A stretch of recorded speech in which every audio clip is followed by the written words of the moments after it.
시청자 여러분 안녕하십니까. 올 가을 첫 한파특보가 내려졌습니다. 추운 오늘입니다. 핫한 뉴스들과 함께 하시죠. 10월 17일 일요일 뉴스의 라이브 시작합니다. 먼저 뉴스의 라이브 팀이 선정한 주요 뉴스 정리해드립니다. 오늘의 라이브 픽입니다. 대장동 개발 특혜 의혹의 핵심 인물인 남욱 변호사가 미국에서 귀국하는 가운데 검찰이 피의자 신분으로 불러 조사할 예정입니다. 하지만 검찰이 뒷북 압수수색 등으로 부실 수사 논란을 자초하고 수사 능력을 의심받는 상황이 이어지면서 특검을 요구하는 목소리가 커지고 있습니다. 이재명 더불어민주당 대선 후보가 현직 도지사 자격으로 참석하는 경기도 국정감사가 내일 열립니다. 이 후보와 구속된 유동규 씨의 연결고리, 화천대유 실소유주 논란, 사업 인허가 과정에서 특혜 여부 등이 쟁점이 될 것으로 보입니다.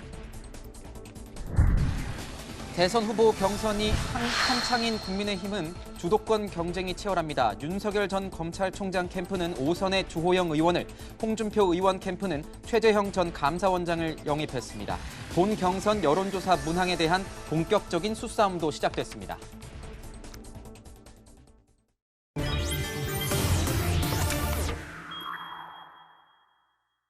네, 뉴스 분석 함께할 세 분 소개합니다. 김관욱 계명대 교수, 장혜찬 시사평론가, 신성범 전 국회의원 나오셨습니다. 어서 오세요. 네, 대장동 개발 특혜 의혹부터 다뤄볼까 합니다. 저희가 제목으로도 다뤘지만 남욱 변호사가 조만간 귀국할 것으로 알려졌습니다. 이르면 내일 새벽 귀국할 것으로 알려졌는데요.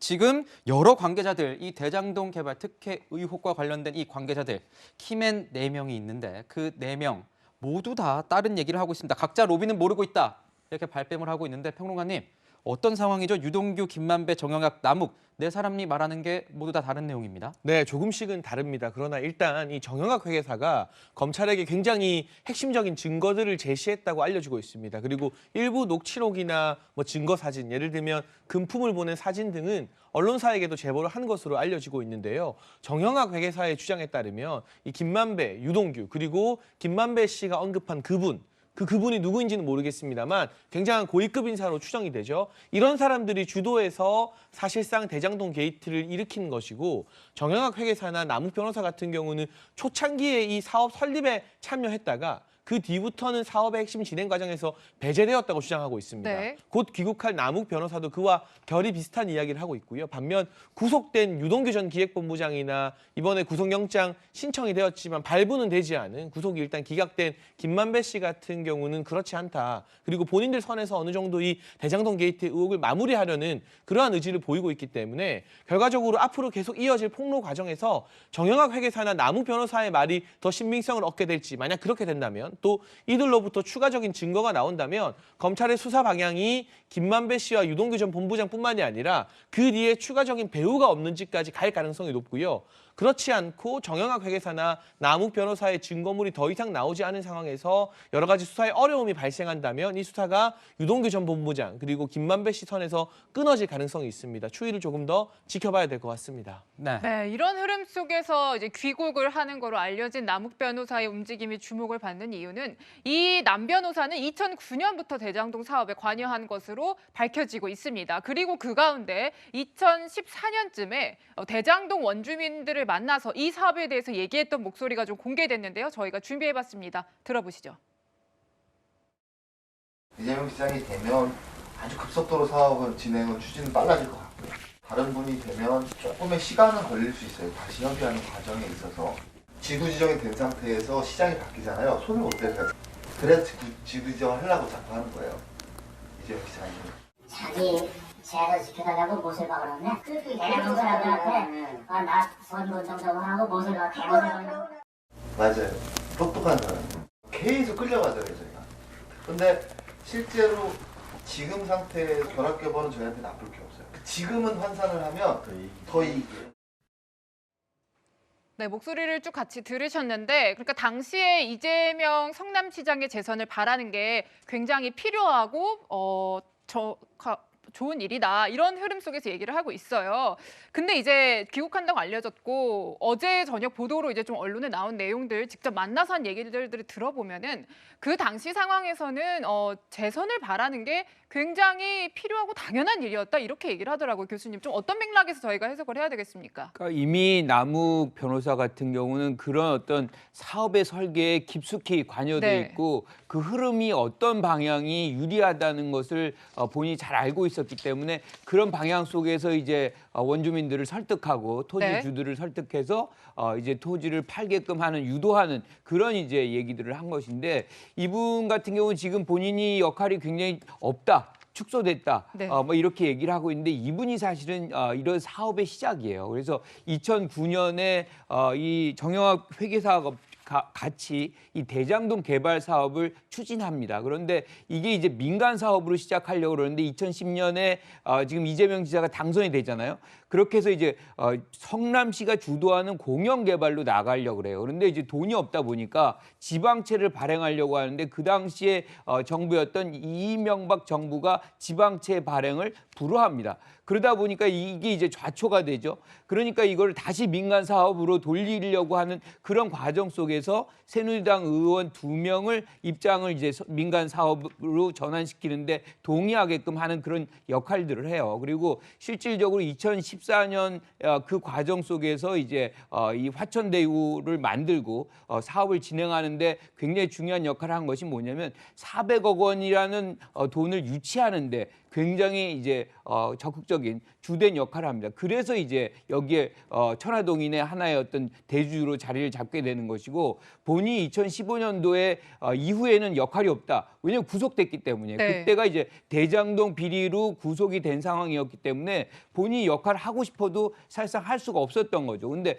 지금의 상황에서 본다면 본인이 진짜로 역할이 없다면 갑자기 미국으로 갈 이유도 별로 없는 것이고 사실 역할이 없었다면 어떻게 1,000억에 가까운 돈을 지금 이익을 볼 수 있는지 네. 우리는 이 부분에 대해서 굉장히 의문점이 많은 거죠. 네. 그 말씀해 주신 것 가운데 그 새누리당 의원들 같은 경우에는 일부 의원들은 나는 그렇게 뭐 민관으로 밀지 않았는데 그렇게 얘기가 나오고 있어서 좀 당황스럽다 이런 반박 의견을 내기도 했으니까요. 참고하시는 게 좋을 것 같고요. 좀 앞서 들으신 이 주민들과 이 남욱 변호사 간의 대화 내용에서 유동규 전 성남도시개발공사 기획본부장이 등장을 합니다. 어떤 목소리인지 들어보도록 하겠습니다. 재선되면 공사 사장 뭐 얘기가 있다고 저는 이제 그렇게 들었는데 요새 저희는 이제 민감한 시기라 저희는 안 만나거든요. 무슨 전화통화 우리 애니. 사장 자리는 없어요. 이 사람도 인기 없나? 지금 새로운 그 사장이 되나보기에. 인기는 있는데 타임하면 자, 지금 보면은 마치 사임을 하고 원래 있던 이제 황무성 당시 성남도시개발공사 사장이 임기가 남았는데도 사임을 할 것이다. 그리고 유동규 전 본부장이 그 자리를 대체할 것이다. 이런 식으로 남욱 변호사가 알고 있는 듯한 발언이어서 더 논란이 되고 있는 것 같습니다. 실제로 지금 유동규 전 본부장이 이 개발과 관련해서 이 인허가 대신 결제도 해주고 하는 이 자리를 대체했습니다. 황무성 당시 이 사장이 중간에 사임을 하면서 그 자리를 맡은 건데요. 의원님, 네. 남욱 변호사도 어제 모 언론에서 이제 얘기를 한 거면 이런 겁니다. 유동규 전 본부장이 마치 자기가 사장이 될 것처럼 얘기를 하고 다녔다. 이렇게 얘기를 했다고 주장을 했습니다. 그렇다면 이건 무엇을 의미하는 걸까요? 무엇을 의미하느냐? 다 짜고 이미 계획이 그림이 그려져 있었던 거죠. 그러니까 남욱 변호사 한 말 잘 들어보십시오. 이재명 시장이 재선이 돼야 우리 사업이 유리하다. 그러니까 우리 표를 모아달라는 취지고 이재명 시장이 매우 똑똑하다는 말도 했고 그러면서 하는 말이 이재명 시장이 재선이 되면 유동구 지금 본부장이 사장이 될 겁니다. 되기로 네. 돼 있습니다. 그런데 그 말대로 다 된 거예요. 어떻게 됐느냐? 당시 2014년 4월에는 유동규 씨가 기획본부장이에요. 그런데 말 나온 황무성 그 당시 사장은 2015년 3월 달에 임기를 남겨놓고 사임을 해요. 네. 임기가 3년인데 2년 남겨놓고 사임을 한다니까요. 예측대로 다 된 거예요. 3월 달부터 그러면은 유동규 씨가 기획본부장 겸 사장 직무대행이 돼서 이 대장동 개발 계획 전체적인 그림을 그리고 그게 사인을 한단 말이에요. 그렇게 된 거죠. 그러니까 자기들이 어떻게 보면 그 전부터 이재명 시장의 선거 전부터 저는 이미는 큰 그림을 그리고 있었다. 이것이 이번 나온 이 녹취록의 요지다라고 저는 봐요. 네. 네, 자, 이 가운데서 이제 남 변호사가 귀국을 하게 되면은 검찰에서 피의자 신분으로 조사를 받게 되지 않을까 이런 가능성들 계속 언급되고 있는데요. 지금 수사하고 있는 키맨들의 핵심 진술이나 어떤 알려진 목소리들을 저희가 좀 모아봤어요. 엇갈리고 있는 부분들이 많아서요. 자, 이들의 목소리를 종합해서 보게 되면 이렇습니다. 유동규 전 본부장 농담으로 얘기한 것이 범죄 사실로, 또 김만배 화천대유 대주주, 정영학은 동업자 저승사자다. 정영학 이제 회계사는 검찰에 알려지다시피 녹취록을 이제 제출을 했고요. 남욱 변호사는 유동규와 김만배의 작품이다. 나는 개발업자일 뿐이다. 이렇게 얘기를 했단 말이에요. 그러면은 이제 조사 들어가면요, 이 4명의 대질 조사가 이뤄질 가능성도 있겠습니까? 네, 저는 충분히 있다고 보고 그 과정을 통해서 누가 거짓말을 하는지, 네. 누가 진실을 은폐하려 하는지 검찰이 제대로 조사해야 한다고 생각합니다. 물론 지금까지 드러난 검찰의 엉성한 이 조사 진행 과정을 보게 되면 특검이 도입되지 않고 검찰과 경찰만으로 제대로 조사할지는 의문스럽지만, 일단 한 가지 핵심 쟁점은 김만배 씨가 이 천화동인 1호의 수익금 약 1,200억, 1,300억 가운데 절반을 유동규 씨에게 주기로 한 것이 맞는지, 이 부분을 검찰이 확실히 증명해내는 일입니다. 일단 구속영장 청구한 이 영장 청구서에 보면 700억 가량이 뇌물로 포함이 되어 있었는데 네. 우선은 그 영장 자체는 기각이 되지 않았습니까? 네. 그러나 이 정영학 회계사 같은 경우는 이 천화동인 1호의 절반은 분명히 김만배 씨가 그분 것임을 알지 않았느냐라고 말했다는 녹취록이 포함되어 있는 여러 가지 내용들은 검찰에 전달한 것 같고, 김만배 씨 같은 경우도 검찰 수사받으러 들어갈 때는 그분 것이라는 말을 했다고 하다가 수사받고 나온 다음에는 나는 그런 언급을 한 적이 없다고 말 자체를 완전히 바꿔버렸거든요. 결국 진술의 신빙성이 흔들리고 있기 때문에 일단 거기에 초점을 맞춰서 천화동인 1호에서 절반에 가까운 700억 정도가 유동규 전 본부장에게 돌아가기로 한 것이 사실이라면 그때부터는 수사가 어떤 방향으로 나가야 하느냐, 그 700억을 온전히 유동규라는 사람이 혼자서 감당할 수 있는 뇌물이었느냐, 아니면 유동규 뒤에 있는 더 큰 누군가가 사실상 그 700억의 주인이었느냐까지도 검찰이 수사를 계속 진행해서 국민들의 의혹을 풀어줘야 할 문제라고 생각을 합니다. 네, 결국은 이 수사당국, 검찰이 명명백백히 이 사안을 수사를 통해서 이 사실관계를 밝혀내야 할 텐데, 검찰 수사를 바라보는 국민들의 눈빛은 조금 의아한 상황이 돼버렸습니다. 이유는 검찰이 부실 수사 의혹을 본인들이 자초하고 있다, 이런 지적에 직면해 있기 때문인데요. 교수님, 네. 지금 보면 압수수색도 늦었고 김만배 씨의 어떤 구속영장 실질심사 과정에서도 굉장히 미흡한 상황을 좀 드러냈다, 이렇게 보도에도 나오고 있고, 또 이번 압수수색 대상, 그러니까 성남시를 압수수색하면서 이 시장실과 비서실은 또 빼놨다, 이러면서 이 수사할 의지가 있느냐, 이런 얘기가 나오고 있습니다. 교수님께서는 어떻게 보십니까? 그러니까 이 부분에 대해서 지적이 굉장히 많습니다. 그러니까 우리가 유동규 씨 핸드폰 못 잡은 것부터 지금 네. 뭐 김만배 씨 구속이 또 기각이 됐잖아요, 신청이. 그렇죠. 거기다가 지금 시장실만 또 왜 빼고 압수수색을 하느냐, 이런 얘기를 하고 있는데, 지금 중앙지검이라든가 검찰에서는 이러한 부분들이 수사의 어떤 상황에 맞춰서 단계별로 지금 접근하고 있는 것이지 네. 의도적으로 배제하고 제외하고 이런 것은 아니다. 그리고 또 한 가지 얘기가 나온 것이, 거기에 이제 전문적인 부부장 검사가 한 분 계시는데 여기에 배제시켰다. 특수통이라고 알려진 부부장 검사라고. 그런데 이렇게 그것도 이제 나오더라고요. 배제시킨 것이 아니라 다른 것을 겸직하는 일을 지금 맡겼다라는 것으로 오해를 지금 풀고 있고, 또 한 가지는 이제 시장실의 문제에 있어서 이 압수수색의 대상 부분에서 김호수 검찰총장이 조금 더 지시를 내린 거 아니냐, 뭐 이런 얘기를 하는데, 그러한 지시 내린 적 없고 단계별로 다 가는 어떤 수사의 과정이다, 이렇게 해명을 하고 있습니다. 그래서 지금 이제 야당권에서는 계속해서 특검을 이제 주장하고 있기 때문에 지금 검찰의 어떤 수사의 미진함, 이것을 계속 강조하고 부각시키려는 그런 의도가 분명히 깔려 있는 것은 맞는 것 같아요. 그렇기 때문에라도 검찰이 좀 더 속도감 있는 수사, 확실한 수사의 결과들을 좀 빨리 내보이는 것이 필요하다, 이렇게 생각을 합니다. 네, 지금 뭐 검찰의 수사의 속도 필요성도 언급을 해주셨는데, 이 쭉 같은 맥락에서 검찰 얘기 좀 더 해보면, 김호수 검찰총장의 성남시 고문 변호사로 일했던 그 이력이 밝혀져서 뒤늦게 좀 논란이 되고 있어요. 같이 보시면 2020년 12월부터 2021년 5월까지 변호사 한 10여 명 정도 하고 성남시 고문 변호사로 활동을 했고, 또 12월 24일 법무법인 화연에서 이제 성남시 공사대금 소송으로 1,308만 원의 수임료를 받았습니다. 의원님. 예. 야권에서는 이 내용이 알려지자 수사에 손 떼야 된다, 이렇게까지 얘기를 하고 있거든요. 김홍수 총장이 뭐 저 직접 연관돼 있는지 다시 말하면 네. 부실 수사에 연루돼 있다까지는 저는 뭐 증거는 없습니다만 검찰의 태도는 굉장히 수사 의지와 능력을 의심케 하는 대목은 충분한 거예요. 그러니까 다들 기억을 못 하시는데 이게 처음 이 사건이 보도된 게 인터넷 매체입니다. 8월 31일이에요. 그때 되면 이미 사건 연루자들은 아차 싶어서 증거를 인멸하고 했을 텐데 처음 압수수색 한 게 9월 29일, 한 달 시간을 준 거예요. 그다음에 보십시오. 김만배 씨에게 얼마나 많은 시간을 줬습니까? 그러니까 다시 말하면 증거를 인멸하고 말을 맞출 충분한 시간을, 다시 말해 주변 정리를 할 여유로운 시간을 배려한 거예요. 그래서 김만배가 들어와서 뭐라 그랬습니까?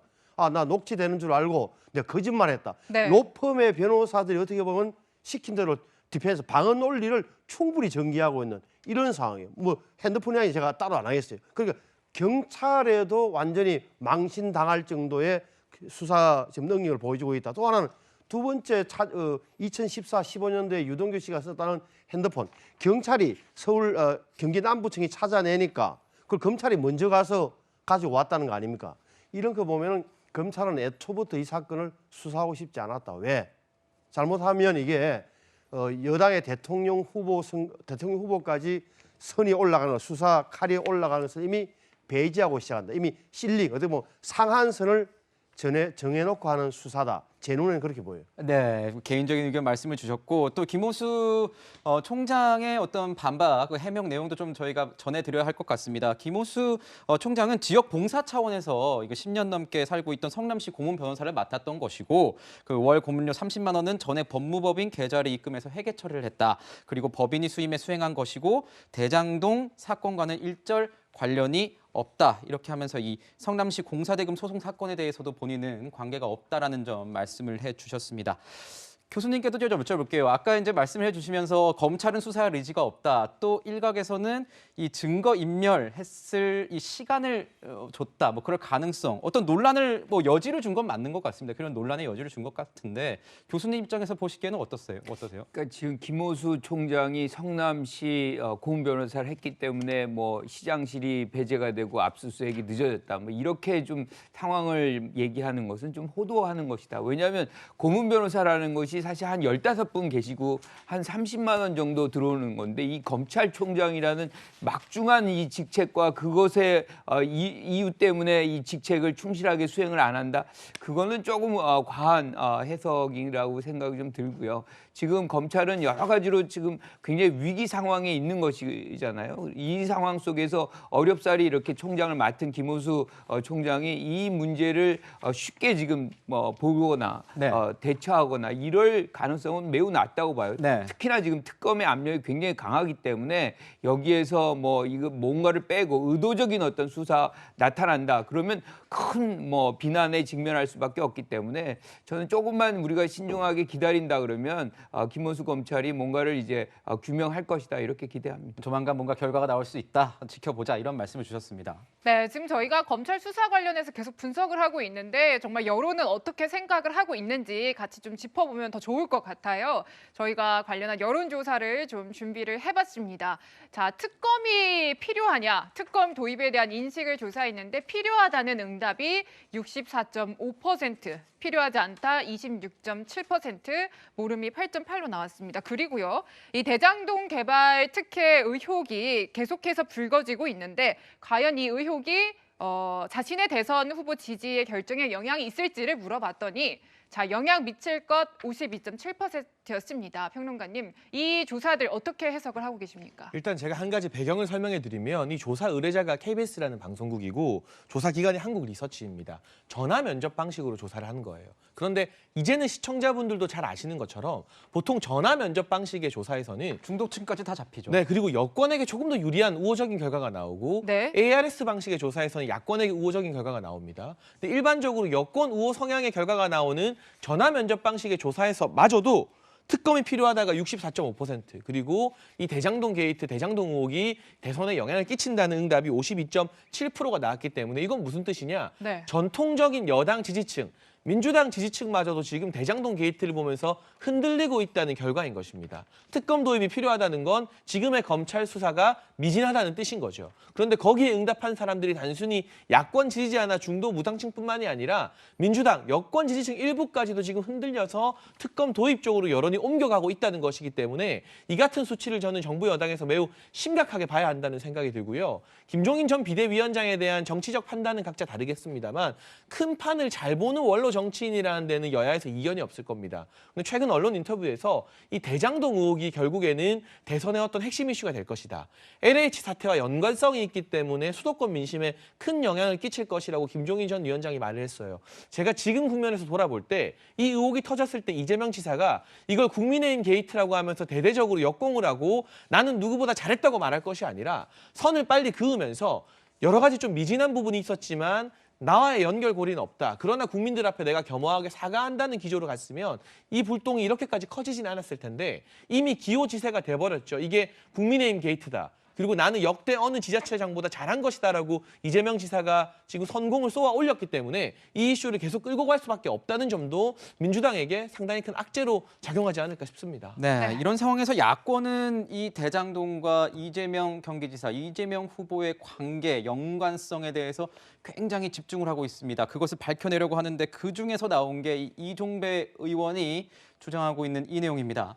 자, 2014년부터 2016년까지 대장동 사업 세부 공문의 최종 결제자로 이재명 지사, 당시 이제 시장이죠. 최종 결제자로 10여 차례, 10차례 서명을 했다. 이렇게 얘기를 했습니다. 당연히 이재명 대선 후보 측에서는 이렇게 반박했습니다. 시행정에 시장이 서명하는 건 당연한 것 아니냐. 입으로 숨 쉬었다고 지적하는 격이다. 이렇게 얘기를 했습니다. 저 의원님. 네. 근데 이종배 의원은 계속 저런 얘기 이제 주장을 하면서 이것이 맞다면 배임 혐의도 적용이 되는 것 아니냐 이렇게 얘기를 하고 있는데 어떻게 보십니까? 개인적인 의견이겠지만 전제로 말씀을 좀 부탁드릴게요. 그 성남시장이 결재를 하는 게 뭐 당연한 거죠. 당연한 건데 문제는 지금 이정수 서울중앙지검장이 이야기했던 대로 고발됐고 수사 범주에 들어갔다. 이렇게 이재명 후보도 수사 대상이라는 분명한 거예요. 그런데 이재명 후보가 할 수 있는 이야기는 결국은 나는 내용은 잘 몰랐다는 거잖아요. 왜냐하면은 이게 2015년 2월의 건이 굉장히 중요한데 2월 달에 이렇게 2월 2일 건이 있는데 네. 다른 법인에 대한 출자 승인 검토 보고 이거 보면은 민간의 수익이 지나치게 우선시 되지 않도록 한다는 조항이 이때는 들어가 있었다는 거예요. 이때 이재명 시장이 사인을 했겠죠. 그래서 석 달 후에 사업 협약서에는 이 조항이 빠져 있단 말입니다. 그래서 이재명 시장이 이재명 후보가 할 수 있는 말은 변명은 나 내용은 파악 못했다, 서명했다 이렇게밖에 안 되는 거잖아요. 그렇다면은 몰랐으면 좀 어떻게 보면 좀 무능한 거, 알았으면 배임 공범전 정도로 뭐 검찰이나 법원이 판단할 내용입니다만 저는 그 정도 된다고 봐요. 네. 네, 자 이재명 지사는 이 대장동을 고리로 해서 윤석열 전 총장을 공격하고 나섰습니다. 한 10년 전쯤에 대장동 대출 관련 수사 얘기를 하면서요, 교수님. 네. 부실 수사다 이런 의혹 제기를 하니까 이제 윤 전 총장 측에서는 코미디 같은 프레임이다, 물타기다 이렇게 지금 반발하고 있거든요. 코미디라고 이렇게 일축하기에는 좀 사안의 연관성이 좀 높습니다. 왜냐하면 이제 부산저축은행의 부실 대출 관련의 어떤 사건이 터지는데 문제는 여기서 1,100억 원 가량의 어떤 대출을 사실상 대장동에 담보로 해서 해줘요. 네. 그런데 이때 이제 A 씨라는 분이 등장을 하는데 여기서 대출을 알선을 해줍니다. 대출 알선. 그렇죠. 다른 부분도 있는데 여기에 이제 기소가 되고 그러니까 변호사를 이제 선임을 하는데 그분을 네. 누구를 통해서 선임을 하냐면 김만배 씨를 통해서 박영수 전 특검을 변호인으로 선임을 합니다. 그때 당시에 이 부산저축은행 부실 대출 사건의 수사 담당자는 주인 검사가 윤석열 검사였어요. 당시 중수 이과장으로 알려졌고요. 그렇죠. 그러니까 김만배, 박영수, 윤석열이 이렇게 나란히 있는 장면인데 여기에서 대장동 특혜 이제 부실 이 대출건에 대해서는 수사를 안 합니다. 그런데 이 부분이 2015년에 넘어와서 수원지검에서 대장동 부실 이 대출건이 다시 불거져 가지고 거기에서 이 A 씨라는 사람이 이 1,100억 원을 사실상 대출해 주는 조건으로 10억 3천만 원을 이제 받아요. 이 뒷거래를 합니다. 이게 드러나면서 이제 구속이 된 거죠. 그러니까 우리가 지금 이제 이재명 지사 측에서 얘기하는 부분은 그 당시 2011년도에 이것이 수사를 제외하지 않고 수사를 했다면 이게 일파만파 여기까지 안 올 수 있었던 것이다라는 부분을 이제 강조하고 있는 거거든요. 네. 어떻게 생각하십니까? 윤석열 전 총장 측 우리 청년 특보인 장해찬 평론가에게 또 반박 의견 뭐 있을 것 같은데요. 네, 그 당시에 이 부산저축은행 사건 같은 경우는 은행에서 120여 개의 차명 법인을 만들어서 부동산 개발에 투자한 사건이었습니다. 그리고 이 관련 사안이 기소가 안 됐다면 그게 부동산 대출이 아니라 일반 대출로 판단되었기 때문에 포함되지 않았겠지만 실질적으로 수사 결과 부산저축은행 회장을 포함한 다수의 임원들이 전부 다 기소가 되어서 중형을 구형했고 검찰에서 선고가 다 되었고요. 그 당시 수사를 담당했던 윤석열 예비후보 같은 경우는 청와대, 감사원, 정치인, 금감원 가리지 않고 약 80여 명의 고위공직자들까지도 다 기소하고 수사했습니다. 이 사건에서 누구를 봐주고 뭐 고위공직자가 되었건 누가 되었건 감사원이 되었건 심지어 청와대 수석 비서관이 되었건 이 검찰의 수사를 피해간 사람이 없습니다. 그렇기 때문에 여기서 대체 어떤 부분을 알고 덮어줬는지에 대해서 이재명 지사 측에서 의혹을 제기하기 위해서 그 당시 수사 어느 부분이 부실했는지 명백한 증거와 근거를 가지고 와야지 그냥 이거는 뭐 부실 수사였다고 말하면 그 당시에 이 정도로 대규모 이 살아있는 권력 수사를 또 누가 해낼 수 있었는가에 대한 그런 국민적인 반문을 받게 될 거라고 생각합니다. 네, 자 지금까지 첫 번째 순서에서는 남욱 변호사의 귀국으로 전환점을 맞게 된 대장동 개발 특혜 의혹 분석해봤습니다. 예, 다음으로 이재명 민주당 후보와 민주당 원팀이 될 것인가 안 될 것인가 한번 살펴보도록 하겠습니다.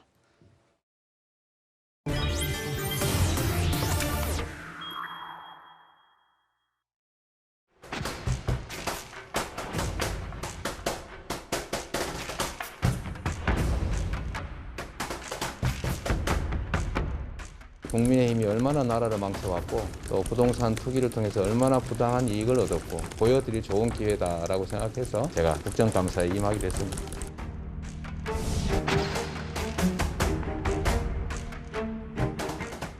이낙연 후보님이나 또 다른 의원님들도 마음을 많이 열었기 때문에 자연스럽게 원팀으로 가지 않을까.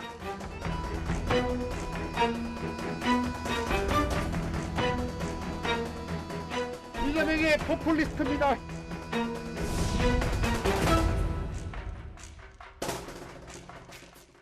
자, 저희가 앞서 영상으로 만들어봤습니다. 이재명 후보 경기지사, 현재 경기지사 자격으로 이제 내일과 20일 국회 국감에 출석을 할 예정입니다.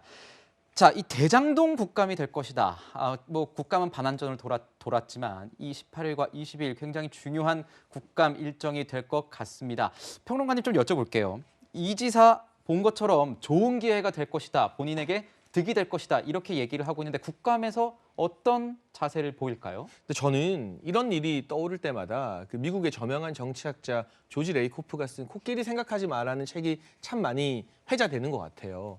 코끼리를 생각하지 말라고 하면 오히려 계속 코끼리가 생각나는 것처럼 지금 이재명 지사가 어떤 반박을 국감에서 한다고 해도 이 지사의 입에서 대장동이라는 단어가 언급될 때마다 국민들은 이재명 지사와 대장동을 연관지어서 풀리지 않는 수수께끼 의혹으로 판단을 할 수밖에 없습니다. 그리고 지금 이재명 지사 측에서는 유동규 전 본부장이 측근이 아니라고 주장합니다만 어쨌거나 2010년부터 선거운동을 같이 하고 주요 보직을 맡았던 측근인 것으로 국민들 다수가 인식하고 있기 때문에 제가 처음에 말씀드린 것처럼 이재명 지사가 로우키라고 하죠. 다소 톤을 낮추면서 내가 잘못한 부분에 대해서는 반성하되 나의 책임은 크지 않다는 기조로 갔어야 되는데 지금 이건 국민의힘 게이트다. 그리고 나는 잘했다는 기조를 유지하고 있기 때문에 국감 가서도 아마 국민의힘 의원들과 맞서 싸울 게 분명해 보이거든요. 절대로 반성하거나 사과하는 톤이 아니라 이건 국민의힘 문제 아니냐라고 강하게 지를 가능성이 높아 보입니다. 그리고 행안위 같은 경우 뭐 모든 상임위가 그렇지만 민주당이 절대 다수 의석을 점유하고 있기 때문에 민주당 국회의원들이 더 많아요. 아마 그런 부분도 이재명 지사에겐 우군이 되겠죠.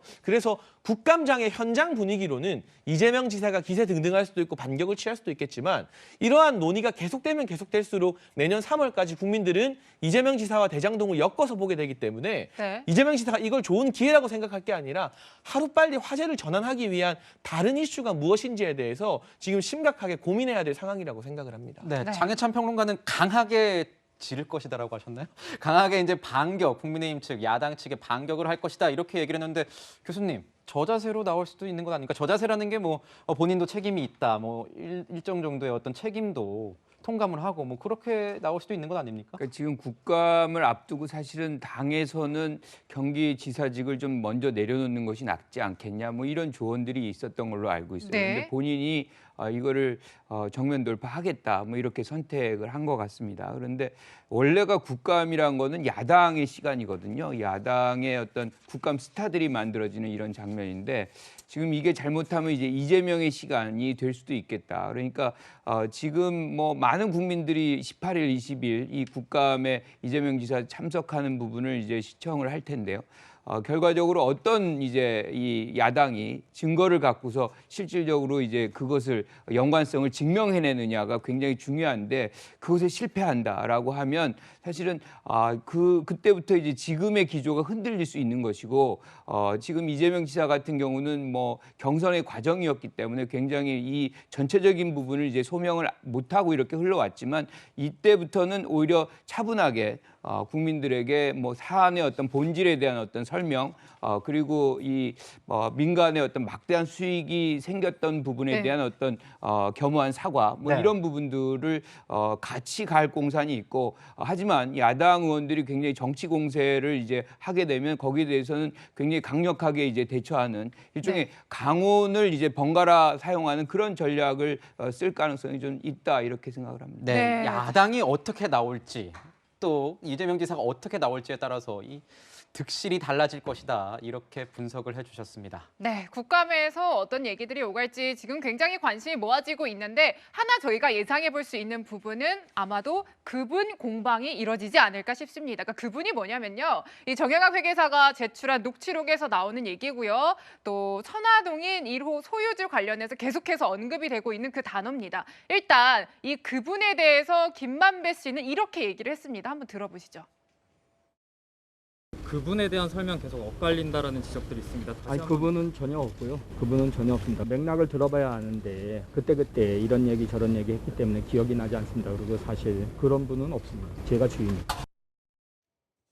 네, 그러니까 지금 김만배 씨 목소리를 통해서 들은 거는 그분은 전혀 없다. 내가 주인이다. 이런 얘기를 하고 있어요, 의원님. 그렇지만 이제 야권에서는 그분에 대해서 집요하게 물고 늘어지면서 그분이 이재명 후보 아니냐 뭐 이런 얘기까지도 하고 있거든요. 어떻게 보세요? 출발은 그러니까 정영학 회계사의 녹취록에 의하면 김만배가 말하기를 천화동인 1호 절반은 그분 것이다. 이렇게 시작돼요. 근데 그분은 나이 차이가 있기 때문에 유동규보다 김만배가 나이가 많기 때문에 유동규가 아니라 그 윗선을 이야기하는 거다. 여기서 출발한 거죠. 그다음에 보십시오. 정민용 변호사는 모르겠습니까? 유동규가 말하기를 천화동인 1호는 자기 거고 김만배한테 맡겨놓은 거다라고 정민용 변호사는 이야기했어요. 네. 그리고 또 미국에 있는 남욱 변호사는 김만배한테 들어보니까 남욱 변호사는 김만배가 천화동인 1호는 내 것이 아니다. 자기 것이 아니라는 얘기를 내가 직접 김만배한테 들었다 이래 됐단 말이에요. 그러니까 지금은 굉장히 엇갈리는 건데 핵심은 결국 천화동인의 실소유주가 누구냐.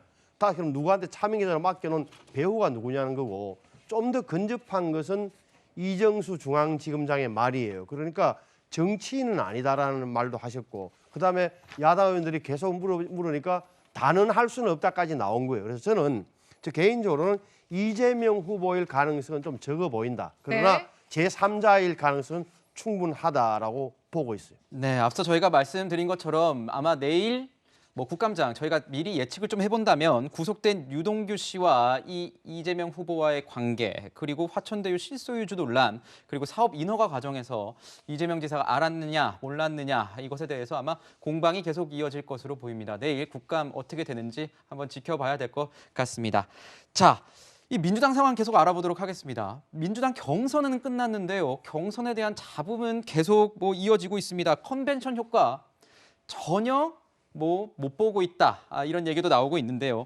여론조사 지지율을 보면요. 저희가 준비를 했습니다. 한번 볼까요? 여론조사 지지율을 보면 오히려 대선 주자 가상 양자 대결에서 보면 이재명 후보가 떨어졌다.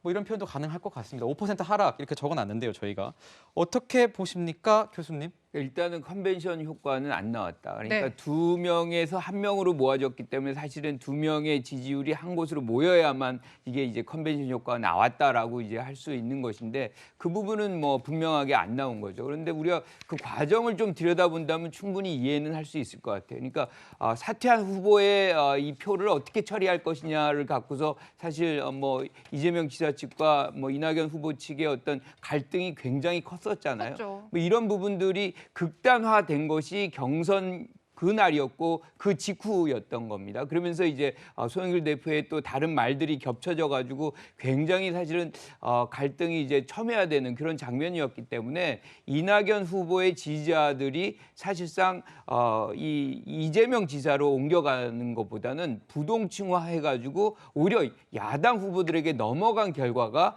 지금 이렇게 나온 결과를 보여주는 것이고 실제로 그걸 분석한 것이 한 40%는 뭐 윤석열 후보에게 한 30%는 홍준표 후보에게 이제 갔다는 얘기죠. 하지만 저는 이거를 이제 지속 가능성이 있는 것이냐, 네. 지속성이 얼마나 될 것이냐, 아니면 이것이 실질적으로 일시적인 것이냐. 네.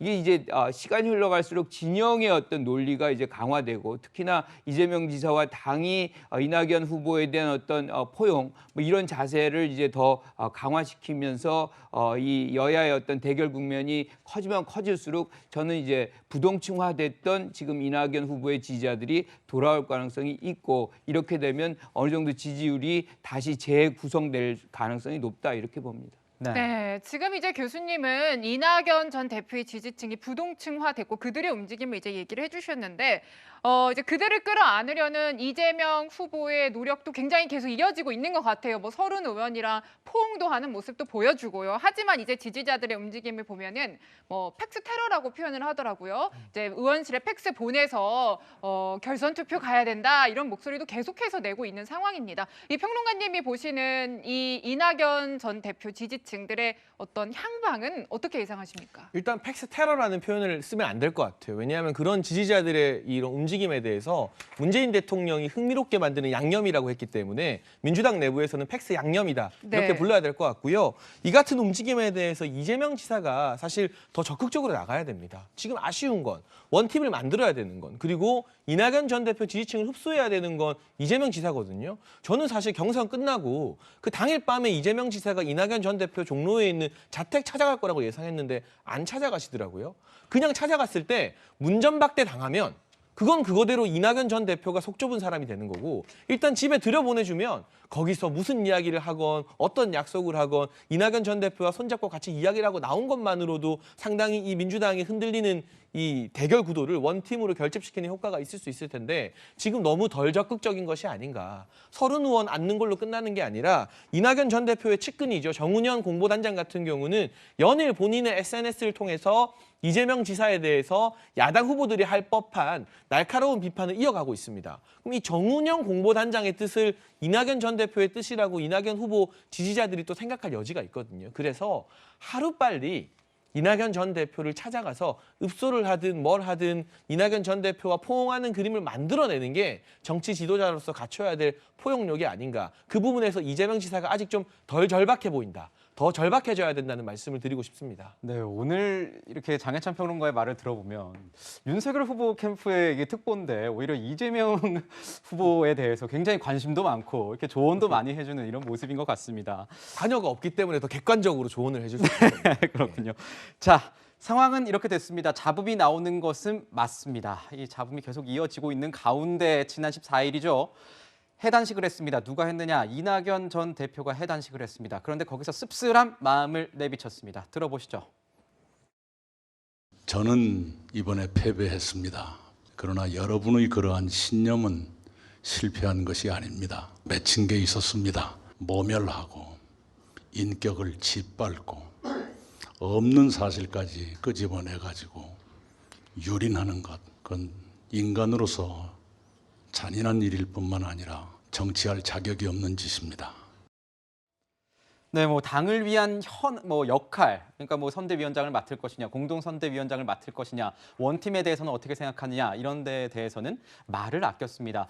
아마 이제 돌아오는 주부터 이제 낙선 인사를 하면서 정치 활동 다시 재개할 것이다 이런 예측들이 나오고 있습니다. 이 원팀이 되려면 우선 두 사람이 만나야 되는 건 맞는 것 같습니다. 전화 통화는 했다고 하지만 만나서 이 모습을 언론을 통해서 국민들에게 어떻게 보여주느냐. 이게 이재명 후보에게 남은 어떤 과제가 아닐까 이런 생각이 드는데요. 의원님, 언제쯤 만나게 될까요? 빠르면 빠를수록 이재명 후보에겐 좋은 것 아니겠습니까?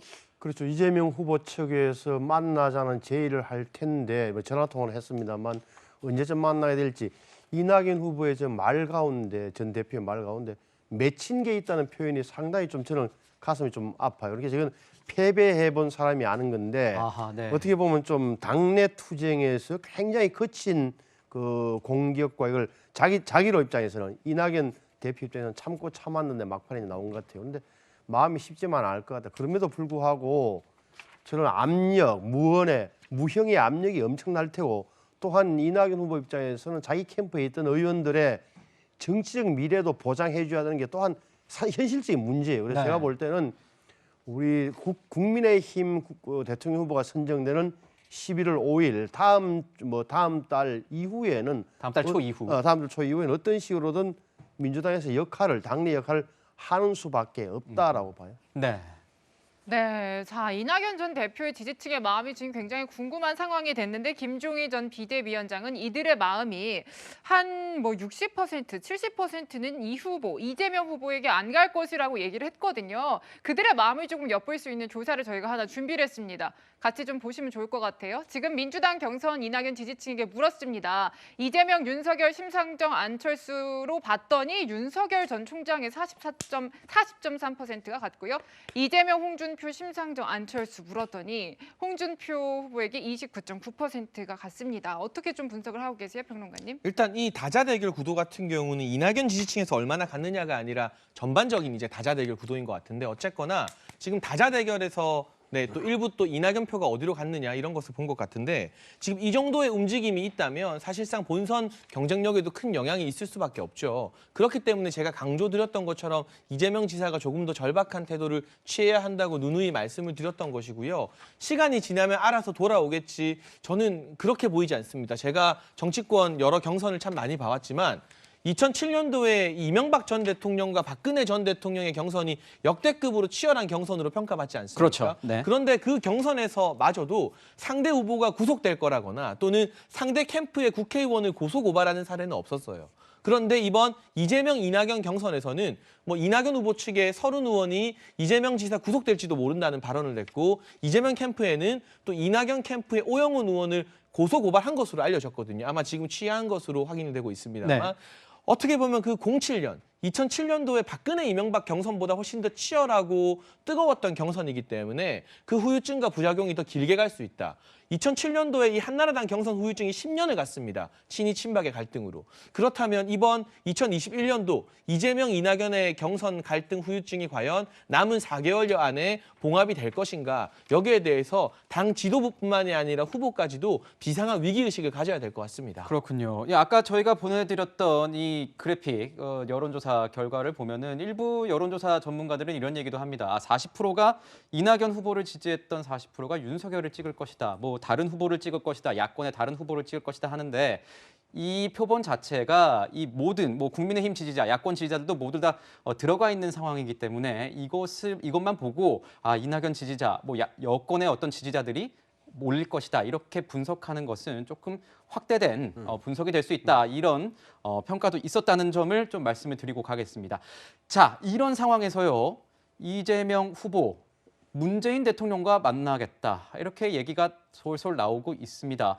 지금 대선 때 이제 대선을 앞두고 고위 당정청 협의가 있었는데도 그거 안 하겠다고 했습니다. 정치적 중립성, 이 어떤 논란에 휘말리지 않겠다 이런 의지를 보이는 건데 교수님. 네. 우선 두 사람 만날 것 같습니다. 조만간 만날 것 같은데 국감 이후 얘기가 나오더라고요. 무슨 얘기 나눌까요? 그렇죠. 국감을 마무리하면 아마 이재명 지사가 지사직을 아마 사퇴할 가능성이 매우 높죠. 그렇게 민주당 후보로서 이제 문 대통령을 만나게 될 것이고 이런 거는 거의 좀 관례가 됐어요. 그러니까 김대중 대통령이 노무현 후보를 만났었고 이명박 당시 대통령이 이제 박근혜 후보를 만났었습니다. 그래서 어떤 정도의 연계성이랄까요? 뭐 이런 얘기들이 아마 있을 것 같고 이 부분은 이 원팀이 되는데 이제 출발점이라고 저는 생각을 해요. 그리고 그런 과정 속에서 이낙연 후보와의 어떤 만남도 아까 우리 장평론가 말씀하셨지만 뭐 집으로 가면 더 좋지 않겠느냐. 네. 뭐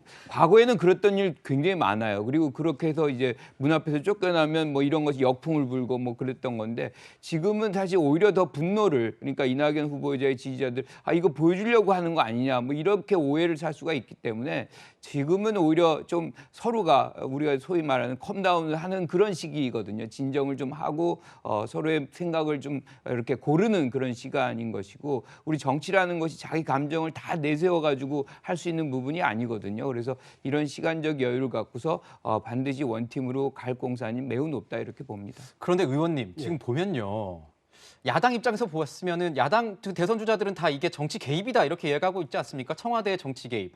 어떻게 생각하십니까? 많은 분들이 문재인 대통령의 생각이 무엇인지를 궁금해하잖아요. 저도 궁금했는데 예를 들어서 그 선거 당일날, 경선 당일날 이재명 후보에게 당선 축하를 하고 이틀 뒤에 검찰과 경찰이 적극 협력해 신속하고 철저한 수사를 하라. 이 대목을 어떻게 해석할 것이냐를 놓고 많이 고민을 했잖아요. 제가 보기에는 문재인 대통령이 무슨 큰 전략을 갖고 있기보다는 현상을 따라가고 있다고 보이죠. 그러니까 민심이 워낙 험악하기 때문에 부동산 문제에 관한 철저히 수사하라는 원론적인 메시지를 냈다. 그런데 검찰은 이 부분을 어떻게 받아들일 거냐. 제가 볼 때는 이거는 신속의 방점이 찍힌 걸로 받아들일 거예요. 다시 말하면은 철저하고 뭐 성역 없는 수사보다는 빨리 수사해서 이재명 후보가 나오지 않으면은 훨씬 좋고 나오더라 뭐 이런 식이 나오면은 어쩔 수 없고 이 정도 입장을 갖고 수사하고 있지 않나 싶고 네. 지금 넓게 보셔야 될 게 여권의 지금 내부 권력이 재편되는 과정이에요. 다시 말하면 문재인 대통령 이후에 민주당이 어떻게 재편되느냐. 완전히 제가 볼 때는 이재명 후보 중심으로 급속하게 재편될 거다. 다만 지금 문재인 대통령이 갖고 있는 점은 수사예요. 현직 대통령이기 때문에. 따라서 이번 수사 때문에 이재명 후보도 함부로 쉽게 문재인 정부와의 차별화를 시도 못하는 어떻게 보면 좀 목이 잡혔달까 뭐 속되게 이야기하는 그런 상황으로 저는 보고 있고 그런데 다만 흐름은 뭐 이재명 후보 쪽으로 분명히 흐를 거다라고 보여요. 네. 자, 두 번째 순서에서는 경선 이후에 후유증을 앓고 있는 민주당 이야기 해봤습니다.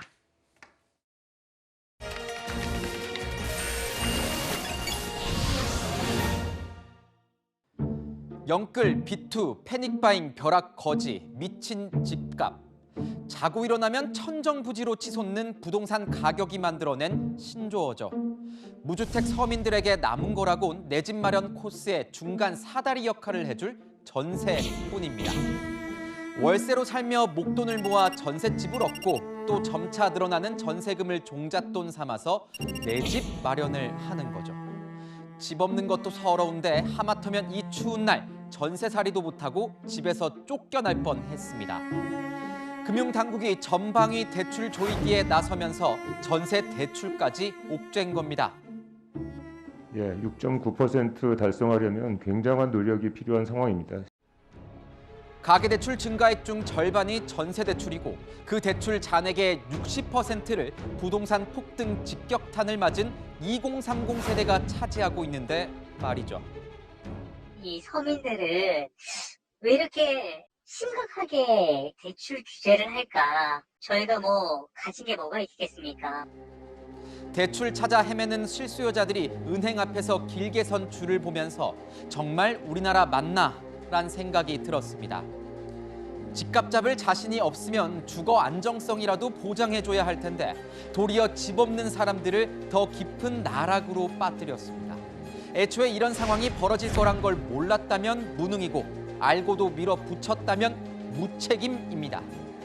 그리고 정부 정책이란 것은 뭐 그리 가벼운지 제발 빚지고라도 좋으니 살게만 해달라는 서민들 아우성에도 귀 닫고 눈 감고 밀어붙인 정책이 대통령 한마디에 뒤집혔습니다. 급한 불이라도 껐으니 다행이라면 다행인데 애꿎은 국민들이 실험용 대상도 아니고 도대체 왜 이러는 겁니까? 다시 대출받게 해줘서 대통령에게 감사해야 하는 건지 아리송합니다. 아마추어는 취미로 즐기고 프로는 직업으로 일한다는데 왜 우리 세비로 일하는 분들이 이렇게 아마추어 같은 건지 이해가 안 됩니다.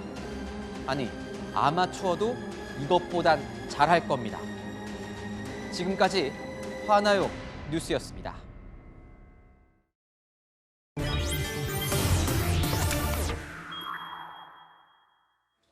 네, 대선 후보 경선이 한창인 국민의힘 소식도 알아볼까 합니다. 자, 여기서도 권력 재편이라고 하긴 좀 그렇지만 유형이 좀 변하는 것 같습니다. 자, 이제 보면은 국민의힘 대선 경선 2차 컷오프에서 탈락했던 최재형 전 감사원장을 홍준표 의원 캠프에서 영입을 했고, 그거와 반대로 이 5선의 주호영 의원 최다선인데요, 국민의힘에서. 자, 윤석열 전 총장 캠프로 향했습니다. 교수님, 네, 어떤 의미가 있는 겁니까? 같은 날 공교롭 때도 아주 큰 거물급 인사들이 각각 다른 진영으로 갔네요. 사실 이 두 분은 아마 두 캠프에서 오래전부터 접촉을 계속하고 영입하려는 그런 노력들을 계속 기울였을 거예요. 그런데 마침 2차 컷오프가 끝나면서 이제 이 최 전 원장이 결정을 내린 거죠. 근데 최 전 원장의 결정의 가장 큰 요인은 저는 왕자가 아니었나 그렇게 생각을 합니다. 이분은 굉장히 독실한 기독교인이시고 이제 그런 어떤 무속성이라든가 뭐 이런 것에 대해서 굉장히 그 병적으로 좀 싫어하시는 그런 부분이 작용한 것 같아요. 그리고 여러 가지 이제 의혹이 발생하니까 의혹이 없는 뭐 홍준표 후보가 낫겠다 뭐 이렇게 오늘 아침에 얘기가 나온 거잖아요. 네. 뭐 그런 측면에서 우리가 보는 것이고, 주호영 과거 원내대표, 전 원내대표 같은 경우는 사실 영남권에서 상당한 영향력이 있어요. 그래서 지금 윤석열 캠프에서 거물을 모셔간 성공했다. 그런데 지금 이 두 캠프가 세불리기를 지금 하고 있는데, 우리가 어제 그 토론회를 본다 그러면 굉장히 서로의 흠을 잡고 의혹을 제기하고 뭐 이렇게 세불리기 하고 과거의 어떤 정치적 행태와 무엇이 다른지라는 그런 어떤 차별성을 느끼기 굉장히 어려운 측면이 있거든요. 그래서 지금 이렇게 뭐 정치인 모셔가고 이런 것도 좋지만 사실 그런 좋은 정책을 제시하고 그 정책을 실행할 수 있는 전문가들을 모셔가는 그런 어떤 이 인력의 어떤 보강 뭐 이런 측면도 좀 양 캠프가 노력을 해야 된다 이렇게 생각합니다. 네. 네, 자 최근에 토론회 얘기를 좀 해보면 토론회에서 없는 인물 이재명 후보가 자주 소환이 됐습니다. 관련 영상 한번 같이 보시죠. 이재명 후보라는 사람이 대통령이 되면 대한민국 경제는 망할 것 같아요. 이재명도 저 재판을 얼마나 많이 받습니까? 이재명 후보는 제가 정치 시작한 이래 이런 도덕성이 형편없는 사람을 본 일이 없어요. 네, 자 공격을 하기 위해서 이재명 후보를 자꾸만 소환을 한 거겠죠. 그리고 토론회를 좀 더 이어서 보다 보면은 어떤 구도가 형성이 된 것도 같습니다. 이것도 한번 같이 연결해서 보시죠. 제가 그 원 후보님 대장동 1타 강사 유튜브를 봤습니다. 역시 그 행정 경험을 또 하셨기 때문에 아주 그 법조인을 넘어서 가지고 설명을 아주 잘 하신 것 같은데. 공매도를 완전히 폐지하는 나라는 없기 때문에 그 공약을 하고 유승민 후보님 말씀하시는 걸 자세히 봤어요. 상당히 설득력이 있다고 내가 봤습니다. 윤석열 후보 아버지 집인 줄 알고 살아갔다는 말입니까? 아니면 우연히 갔다는 말? 유승민 후보님 참 두 분 일에 질의응답하는 거 보니까 마치 당구에 쏘리 쿠션 치는 것 같더라고. 네, 같이 보셨는데 이제 네 분이서 2대2 구도를 형성한 것 같다. 그리고 최근에 자주 하는 말, 뭐 깐부 찾기에 나선 거 아니냐, 뭐 이런 여러 가지 이제 평가들이 나와요. 의원님은 토론회 어떻게 보셨는지 궁금하네요.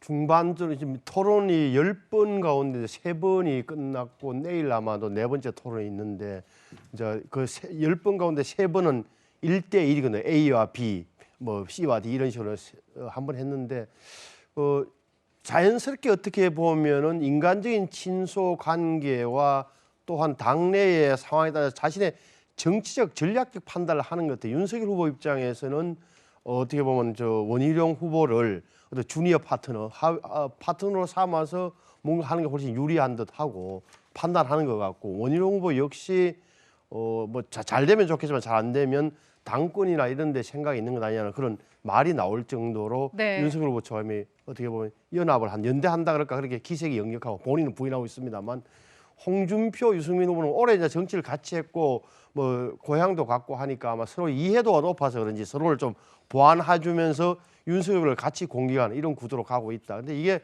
과연 어떻게 보면 이 4명밖에 안 남았는데 민주당에서 보내주는 것처럼 중도 사퇴와 후보 연대 내지는 뭐 이렇게 그러니까지 가기에는 현실적으로 힘든 것 아닌가 저는 그래 봅니다. 네, 네. 지금 말씀해 주신 대로 뭐 맞수 토론도 있었습니다. 좀 여쭤보고 싶어요, 장혜찬 평론가님께요. 맞수 토론 봤을 때 어떻게 보셨습니까? 홍준표 의원과 윤석열 전 검찰총장 같은 경우에 도덕성 얘기를 많이 나눴다.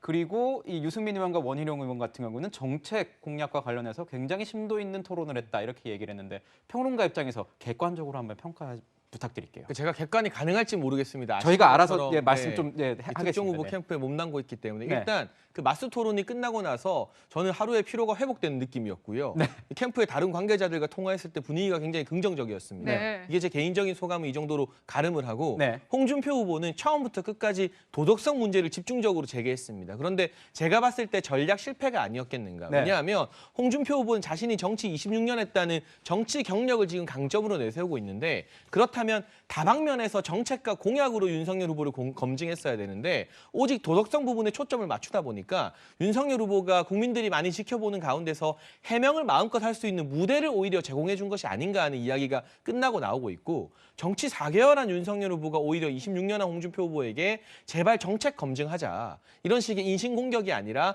정책 검증이 필요하다는 말을 했어요. 사실 이 말은 홍준표 후보가 먼저 했어야 좋을 말이거든요. 그런 점에서 토론을 전체적으로 지켜본 국민들은 미시적인 부분, 디테일보다는 큰 흐름을 보게 되는데 홍 후보는 자꾸 네거티브에 집중한 반면 윤석열 후보가 정책 이야기를 하자고 하는구나. 미래 비전 이야기를 하자고 하는구나. 이런 인식이 머릿속에 남지 않았을까 싶습니다. 그래서 아마도 다음번 맞수 토론에 이제 유승민 후보와 원희룡 후보가 윤석열 후보를 상대하게 되는데 전략들을 조금 수정하지 않을까 싶어요. 지금 언론이나 또는 뭐 민주당에 의해서 제기되고 있는 그런 네거티브를 주 소재로 삼기보다는 다방면에 걸친 이를테면 경제나 복지, 외교 등에 걸친 공약 검증, 정책 검증으로 국민의힘 맞수 토론의 분위기가 조금 변할 수 있는 분수령이 됐겠다 싶은 분석을 할 수 있겠습니다. 네. 네, 지금 뭐 최근에 보면은 그런데 이제 윤 전 총장이 원희룡 전 지사 굉장히 칭찬하고 그랬잖아요. 거기에 대해서 원희룡 전 지사가 언급을 하면서 한 번 더 칭찬하면 스토커로 신고한다 이런 얘기까지 했던데 어떻게 들으셨어요? 아마 농담이 곁들인 표현이었던 그럴 것 것 같긴 같고요. 해요. 원희룡 지사 같은 경우는 이 메시지에 이런 뜻을 담은 겁니다. 나 이제 4등으로 만족하지 않는다.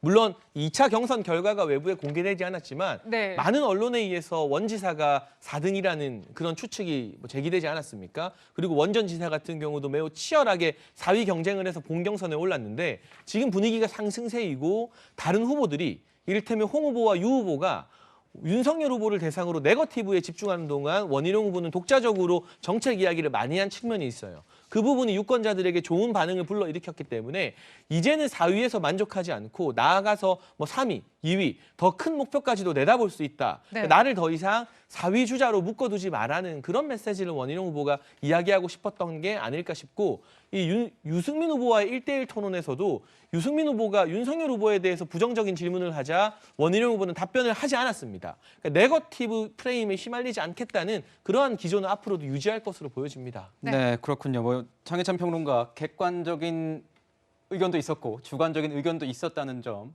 또 시청자 여러분께서 참고해 주셨으면 좋겠습니다. 자, 이에 대해서 이제 뭐 윤 전 총장에게는 여유가 생기고 많이 늘었다 뭐 이런 평가 해주셨는데 이 뭐 홍 의원에 대해서는 뭐 술 마신 할아버지 같다라고 진중권 전 교수가 얘기를 해서 또 논란이 한번 됐었습니다. 뭐 또 이에 대해서 또 김종인 위원장도요. 홍준표 의원 뭐 상승세를 다소 평가절하하자 홍 의원이 여기에 대해서 맞받아치기도 했습니다. 한번 들어보시죠. 얼마나 지속될지는 모르겠는데 지금 앞으로 더 치고 올라가기는 힘들다고 봐요. 그분이 투표권이 있나요? 그분이 영향력이 있나요? 나도 지금 현재 당원이고 매달 당비도 납부할 수 있고 그 책임당원으로 투표를 하고 내 핸드폰에 와서 내 투표를 한 사람이야. 내가 뽑은 사람이 될 거라고.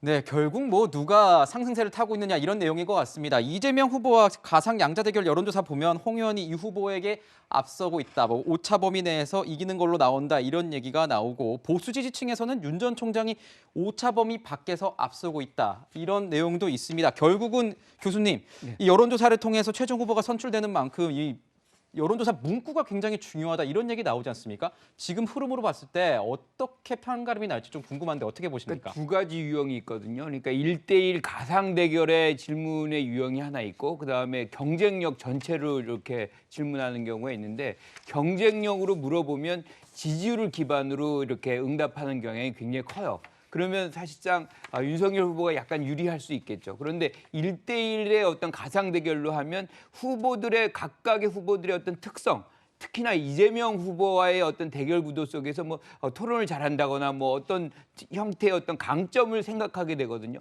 이럴 때에는 윤석열 후보의 지금 지지율이 가만히 안 될 가능성이 있기 때문에 지금 뭐 홍준표 후보라든가 유승민, 원희룡 후보 쪽에서는 아마 1대1 가상의 어떤 질문 유형으로 선택되기를 바랄 가능성이 있습니다. 네. 자, 지금까지 마지막 순서로 신경전이 뜨거운 국민의힘 경선 이야기 분석해봤고요. 세 분 말씀은 여기서 마무리하도록 하겠습니다. 감사합니다.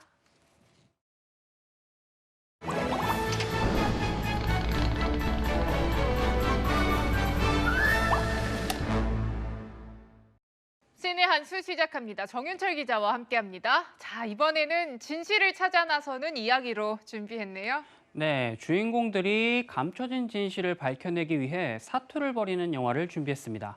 영화 스틸워터는 살인자로 지목된 딸의 누명을 벗기려는 아버지의 이야기를 담았습니다. 수색자는 군부대에서 잇따라 발생한 사망 사건의 전말을 파헤치는 영화입니다. 네, 스틸워터부터 먼저 같이 보죠. 네, 스틸워터는 미국 오클라호마주에 위치한 도시 이름으로 영화의 반전을 이끄는 키워드입니다. 고향 스틸워터를 떠나 프랑스 유학을 간 앨리스는 친구를 살해한 혐의로 교도소에 수감됩니다. 앨리스는 결백을 주장하고 아버지 빌은 낯선 이국 땅에서 진범을 찾아 나섭니다. 한 장면 보시죠. Seen that guy before? No one looks up to you, trust me. You're not from here. She's my little girl. I'm not gonna give up. 뭐 절박한 아버지의 고군분투가 참 애처롭습니다. 네, 미국인인 빌은 언어 장벽과 문화적 차이로 인해 진범 추적에 어려움을 겪습니다. 하지만 프랑스어 통역과 가이드를 자처한 버지니 모녀의 도움으로 조금씩 사건의 실체에 접근하는데요. 딸에게 소홀했던 아버지였던 빌은 버지니 모녀와 함께 생활하면서 가족의 의미를 깨닫게 됩니다. 네, 무엇보다 역시 맷 데이먼의 연기가 참 인상적이더라고요. 네, 그렇습니다. 빌의 직업은 석유 채굴 기술자입니다. 그러다 보니까 장기간 가족 곁을 떠날 때가 많은데요. 주인공과 비슷한 경험을 가진 사람들을 만나 영감을 얻었다는 맷 데이먼은 빌을 이렇게 설명합니다. He's made a lot of mistakes as a father, and he's at a place where he's trying to get his life together and get this relationship back on track with his daughter. He carries a lot of... 네, 뭐 슬픈 이야기인데 실화가 영화가 된 거잖아요. 네, 2007년 이탈리아에서 룸메이트 살해 혐의로 체포돼 옥살이를 하다가 결국 무죄 판결을 받고 미국으로 돌아간 아만다 녹스 사건을 모티브로 삼은 영화입니다. 명확하지 않은 정황 증거로 인해서 판결이 난 뒤에도 유무죄에 대한 논쟁이 이어진 사건인데요. 토마스 메카시 감독은 비극적 사건 뒤에 남겨진 사람들의 이야기를 쓰고 싶었다고 합니다. 네, 다음도 최신작입니다. 이어서 수색자 소개해 주시죠. 네, 최전방 부대에서 총성이 울린 후 파견을 온 장교가 사망하는 사건이 벌어집니다. 이어서 부대에 탈영병이 발생하고 3소대가 수색에 투입되는데요. 수색을 나간 병사들도 의문의 죽음을 당합니다. 두 사건은 부대 내에서 과거에 발생한 민의병 사망 사건과 연결되는데요. 조사를 나온 강대위가 진실을 찾아 나섭니다. 윤중이 진짜 사망 원인이 뭔지 이거 부검 결과 보고 떠들어도 안 되죠? 처음부터 이 사건 자살로 결론 내리고 오셨으니까요. 저를 데려온 이유가 뭡니까? 네, 군대 이야기를 스릴러로 풀어냈네요. 네, 수색자는 군대 내 가혹 행위와 의문사에 초점을 맞춘 영화입니다. 고립된 공간에서 진실을 묻으려는 자와 파헤치려는 자의 갈등을 그렸는데요. 배우들의 연기는 눈에 띄지만 여러 사건에 얽힌 수많은 인물들에 대한 배경 설명이 부족한 게 아쉽습니다. 네, 정윤철 기자 잘 들었습니다. 저희는 60초 뒤에 다시 돌아옵니다.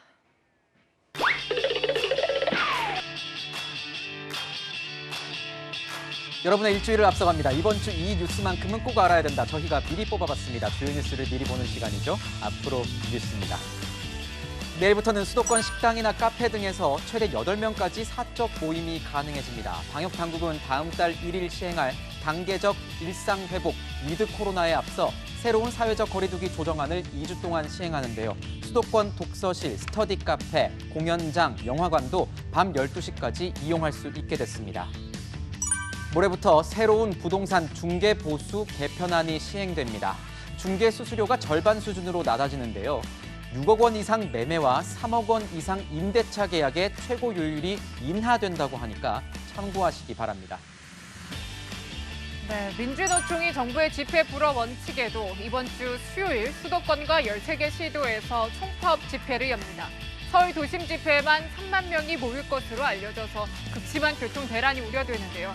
앞서 불법 집회를 주도한 혐의로 구속 기소된 양경수 민주노총 위원장의 첫 재판은 화요일에 열릴 예정입니다. 한국이 개발한 중대형 우주 발사체 누리호가 이번 주 목요일 발사됩니다. 시험 발사에 성공하면 한국은 자국 기술로 중대형 엔진 개발에 성공한 7번째 나라가 됩니다. 다만 실시간 중계는 하지 않을 것으로 알려졌습니다. 홍 앵커, 어제부터요. 갑자기 너무 추워요. 급하게 패딩도 찾아서 입고 나왔습니다, 저는. 네, 저도 그렇고 급하게 겨울 외투 찾는 분들 적지 않을 것 같은데요. 오늘 전국 대부분 지역에 한파특보가 발효됐습니다. 10월에 한파특보가 내려지는 건 2004년 이후 17년 만입니다. 아침 기온도 어제보다 10도 이상 뚝 떨어졌습니다. 그렇죠, 10도 이상 떨어졌죠. 서울은 체감온도가 영하 3도라고 하더라고요. 정말 따뜻하게 챙겨 입어야겠습니다. 낮 기온은 좀 어때요? 네, 한낮에도 굉장히 쌀쌀합니다. 예년보다 쌀쌀한데요. 서울은 11도로 어제보다 2도가량 낮고요. 광주 13도, 대구 14도로 어제보다 2도에서 4도가량 기온이 떨어지겠습니다. 네, 갑자기 다가온 추위인데 이번 주에도 어떻게 내내 이어지는 겁니까? 네, 그렇습니다. 낮 기온도 15도 안팎에 머물겠는데요. 화요일엔 전국 대부분 지방에 비 소식 들어있고요. 주 중반에 다시 한기가 남하하면서 주말까지는 때 이른 추위가 이어지겠습니다. 네, 저희가 준비한 소식은 여기까지입니다. 일요일엔 뉴스A 라이브입니다. 네, 시청해주셔서 감사합니다.